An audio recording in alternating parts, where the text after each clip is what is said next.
press the bell icon for all the updates.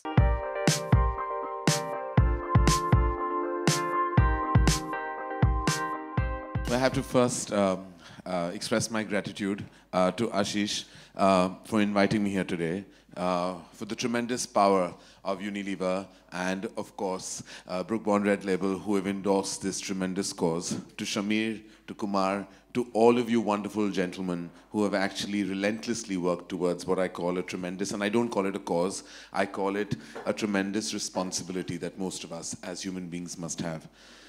So, like many, I'm a victim of many misconceptions.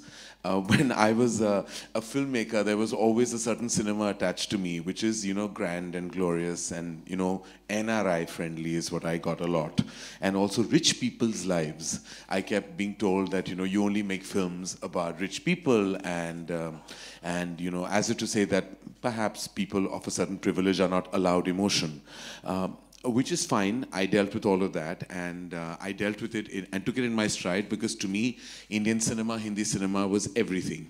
I always grew up on big songs and dances and big scale entertainment. In fact, ironically, I'm standing in what Shamir described as a temple, and to me this is, because it was helmed by my favorite filmmaker, Mr. Yash Chopra, a true visionary, and the reason why I'm a filmmaker.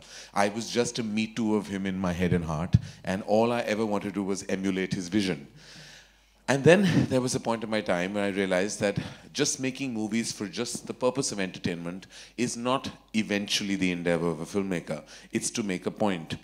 It was at a dinner that I had in New York with some of my old friends, and some of them I was horrified at had a totally misconception, or rather a lack of understanding of an entire religion, and had very adverse points of view. That's where the journey of My Name is Khan began, along with, I think, one of our strongest writers in the business, Shibani Batija, who introduced then to me the entire phenomena, I call it, of autism, and took me into that zone. That's when I realized statistics. That's when I realized about Asperger's syndrome, which is a strain of autism, and everything that surrounds what we call special need. And it drew me towards those children, to those human beings, to what we use words like disorder or physical handicap, and colloquially, very stupid and ignorant people even use the word pagal. Now, there can be nobody more pagal or abnormal than all of us sitting in a room here today who don't have, those issues. We're all flawed people because we do not have in abundance what we should, is an ability to understand, an ability to be compassionate, an ability to be kind. These are very simple prerequisites of humanity, but we somehow lack in them.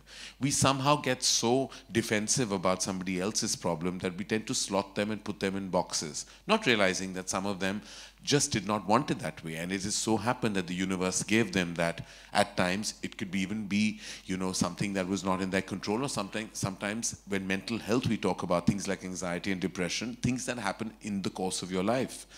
That's when I met these children and these human beings, dealt with them, spent time with them, developed. Well, there were times, like Shamir said, that I wanted to cry into my pillow that night, because I felt so grateful to the good Lord that I wasn't in that circumstance. When I gave birth to two children, my first fear, which is a natural fear, is that, oh my God, I hope they're healthy. Then it drew me to those parents, much like Ashish and his wonderful wife, and so many of you in this room, who must have had to spend relentless and all-nighters just worrying about their child, worrying about what he or she is going through. And that continues to be something that stays with me as an emotion. Every time I meet somebody with special needs, a child, the first thing is not to feel pity, is not to feel terrible. It's to feel that they must be empowered, because they're not special. The word special does not mean it's a handicap. It means they truly are. If you do some research and reading, you'll know that each one of them is privileged to have gifts that you and I just don't have. Leveraging those gifts is everything. It's all about humanity, is to leverage some of the have-nots and not just fester on them, just to leverage them.